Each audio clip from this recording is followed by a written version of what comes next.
Title: Krill. Director: John Cassar. Writers: created by Seth MacFarlane, written by Seth MacFarlane, starring Seth MacFarlane, Adrian Palicki, Penny Johnson, Gerald, Scott Grimes, Peter Macon, Halston Sage, Jay Lee, Mark Jackson, Cadell Coleman, Norm MacDonald. Duration: 1 hour. Network: Fox. So,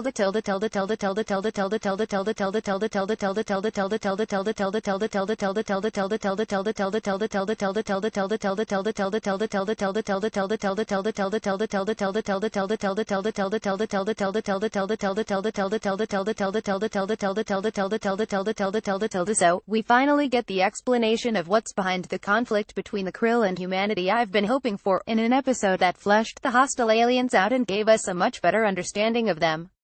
It turns out Krill society is a dogmatic theocracy based on religion in which the Krill consider themselves superior to all other living beings. Their beliefs go on to say that humans have no souls, so anything they do to humanity is justified. A pretty handy rationalization to get rid of any objection to their antisocial behavior.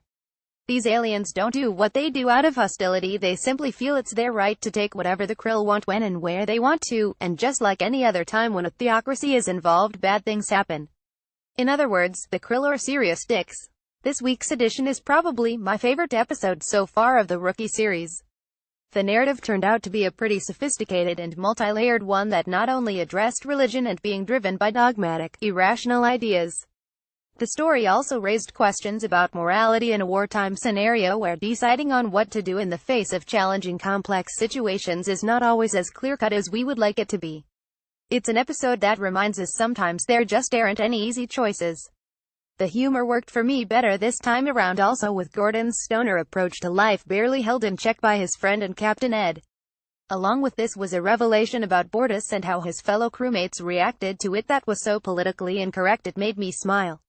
That's the thing about this show and how it humanizes its characters in little ways.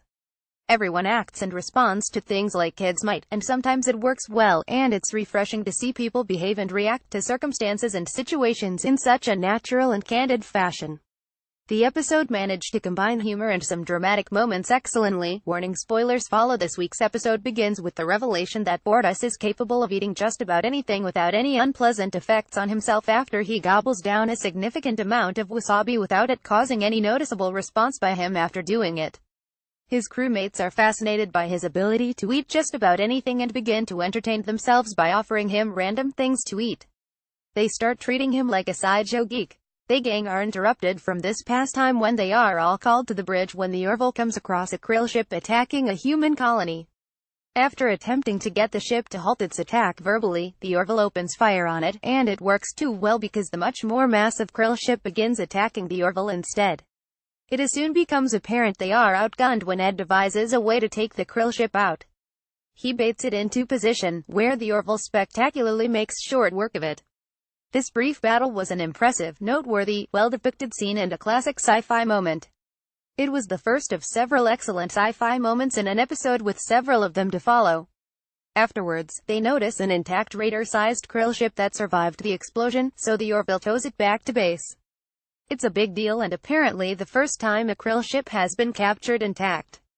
And Admiral Kelly, who explains that instead of settling for the obvious analysis of it to look for any weaknesses to exploit, they have something else in mind. They want to use it to gain entry to a Krill ship in a covert operation to acquire a copy of the Krill Bible called the Encoda so it can be studied to possibly find leverage of some kind to pursue a more peaceful relationship with the Krill. She explains that an open war would become a religious war for the Krill and possibly last for many years. She goes on to describe what little they know about them before ordering Ed and Gordon to go on the mission. So, equipped with a couple of portable hologram projectors that make them look like Krill, Ed and Gordon leave to complete their assigned task. Of course, I suspect that any mission involving Ed and Gordon is going to be amusing, or at least try to be, and it turns out it was. It begins with them realizing they haven't thought up Krill names, and have no idea what a typical Krill name would be, followed by a string of some silly guesses. When the moment arrives to introduce themselves, they settle for a couple of ordinary Earth names, Chris and Devon. Once on the Krill ship, they get quickly introduced to the religion in a ceremony which included a grisly trophy captured from a Krill raid. A severed human head which the high priest puts in a container and stabs violently and repeatedly with a large ceremonial knife in a cringeworthy fashion while chanting. During the ceremony they meet a young female Krill who it later turns out is a teacher for a group of Krill children. Afterward, they discover the ship has an enormous neutron bomb which the Krill plan to use to kill everyone in a human colony, so they meet with the female from the religious service and chat her up about it.